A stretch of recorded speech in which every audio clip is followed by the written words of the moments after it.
لیکن ماؤ زیدونگ بھی اس کے اہم ترین بانی رکن تھے، اور انہوں نے یہ جو بڑھتی ہوئی بے چینی تھی اور جو حکمران پارٹی 1911 کے بعد وہاں پر حکومت کر رہی تھی، ان کے خلاف ایک آٹم ہارویسٹ بغاوت ہوتی ہے، آٹم ہارویسٹ اپ رائزنگ کے نام سے۔ ماؤ نے ہونان میں کسانوں کی بغاوت کو منظم کیا، گو کہ یہ ناکام ہوئی، اور یہیں سے اسی جو بغاوت تھی اسی سے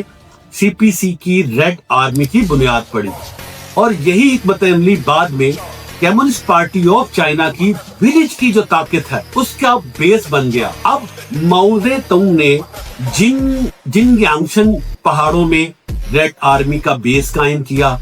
اور یہ بیس سے اس نے وہاں پر کسانوں کو نہ صرف ٹرین کیا بلکہ ریڈ آرمی ایک ایسی پاور بن گئی جو کہ اس وقت کی حکومت کے لیے ایک بہت بڑا بعد میں چیلنج ثابت ہوئی۔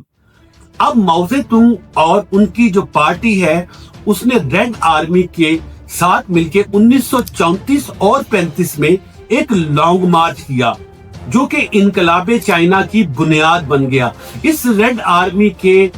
مارچ میں، جو کہ چائنا کی تاریخ کا سب سے بڑا گوریلا انقلابی مارچ تھا، تقریباً 6000 مائل کا سفر طے کیا، اور 1935 میں جو کانفرنس ہوئی دونائی کے اندر، اس کے بعد ماؤ زیدونگ CPC کے ایک مرکزی لیڈر بن گئے، کیونکہ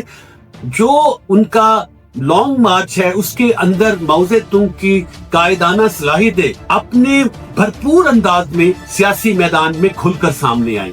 اب ہم دیکھتے ہیں کہ 1937 میں چائنا اور جاپان کی دوسری بڑی وار ہوتی ہے، سائنو جاپانیز وار کہتے ہیں۔ None of the soldiers know it yet, but it's the spark that sets off the Second Sino-Japanese War.